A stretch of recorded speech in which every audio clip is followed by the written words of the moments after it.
चूंटियों अपने अपने बिलों में दाखिल हो जाओ, ऐसा न हो कि सुलेमान और उसके लश्कर तुमको कुचल डालें।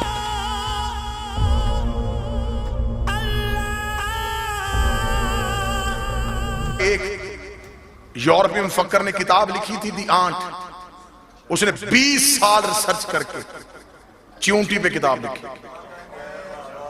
बाबा जी 20 साल वो जंगलों में, सहराओं में, मैदानी इलाकों में वो चींटी पे रिसर्च करता है, किस इलाके में कौन सी चींटियां रहती हैं, रंगतें क्या हैं।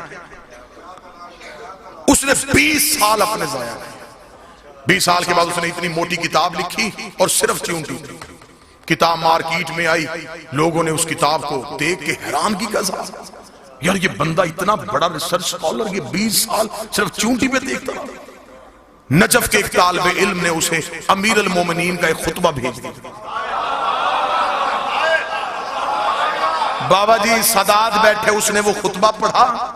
खुतबा पढ़ने के बाद उसने मेरे सर पे हाथ मार का, काश मैं अली का ये खुतबा पहले पढ़ लेता, मेरे 20 साल जाया ना होते। मैंने तो इतना बताया कि चूंटियों की नस्लें कितनी हैं, ये सदियों पहले बता गया कि चूंटी के जिस्म में रगे कितनी है।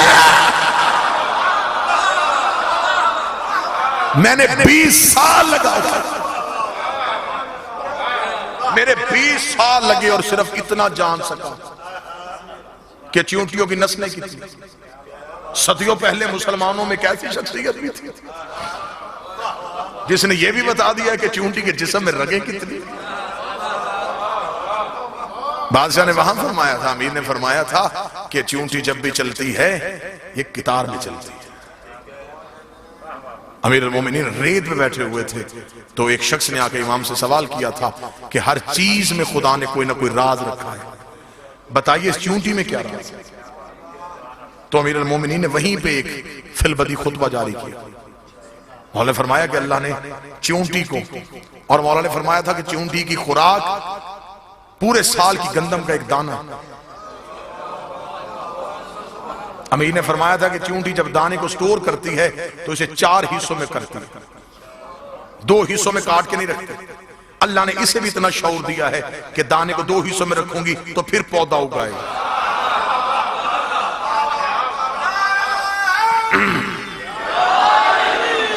अमीर फरमाते हैं कि ये 4 हिस्सों में उसे तकसीम कर। अमीर अल-मोमिनीन फरमाते हैं कि जब चींटियां चलती हैं तो कितार में क्यों चलती हैं। सामने बैठे हुए साहिल ने कहा, मौला क्यों चलती हैं। मौला ने फरमाया कि चींटियों के हर खानदान में एक फर्द होता है, एक चींटी ऐसी होती है जो उन चींटियों की इमाम होती है। हर खानदान में, चींटियों की हर कबीले में एक इमाम चींटी होती है। और अमीर अल-मोमिनीन फरमाते हैं कि चींटियां उसे खुद नहीं बनाती,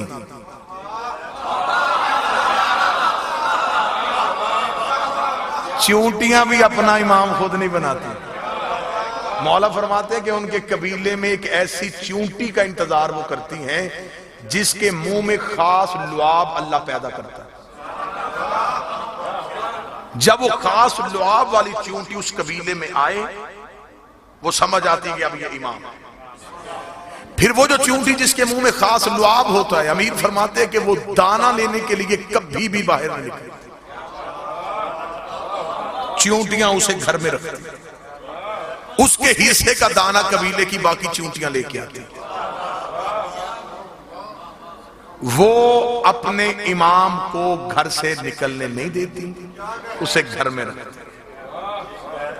फिर जब मौला फरमाते कि वो जगह की हिद्दत सर्दी की वजह से या गर्मी की वजह से उन चींटियों के कबीले के रहने के काबिल नहीं रहते, क्या वो ज्यादा देर यहां पे नहीं रह सकती। और ये भी साइंस भी इसे तस्लीम कर गई है कि जब जमीन पे कोई हरकत आती है तो सबसे पहले ये जमीन के अंदर रहने वाले जो हशरात हैं ये अपनी जगह छोड़ देते हैं, नकल मकानी कर लेते हैं, क्योंकि अल्लाह इन्हें सबसे पहले अल्टीमेटम इन्हें मिल जाता है कि यहां कुछ होने वाला है। मौला फरमाते हैं कि जब वो जगह यहां रहने के काबिल नहीं रहती तो अब अगली जगह के इंतखाब के लिए बाकी चींटियां नहीं जाती, अब वो इमाम उठता है। अगली जगह के इंतखाब के लिए वो इमाम जाता है। दुख होगा मुझे जो बंदा बैठा जश्न में और ना बोले, हिजरत जब भी करे इमाम करता है। जब कोई जगह रहने के काबिल नहीं रह जाती कि मतलब फिर वो इमाम जो है वो अपनी जगह से हरकत करता है, वो जाता है। अब वो जब जाना है उसने, तो अब उसने अगली जगह, उसे अपने कबीले की स्ट्रेंथ का अंदाजा होता है कि हमारे कबीले की तादाद कितनी है और किस जगह पे हम रह सकते हैं। मौला फरमाते हैं कि वो अगली जगह का इंतखाब करने के लिए जाता है और जहां से वो गुजरता है वो लुआब जो उसका खास लुआब है वो उसे फेंकता जाता है। अगली जगह जहां उसे मुनासिब लगे वो वहां जाके बैठ जाता है। चूंटियां उस लुआब को सूंघती हुई कितार में चलती हैं।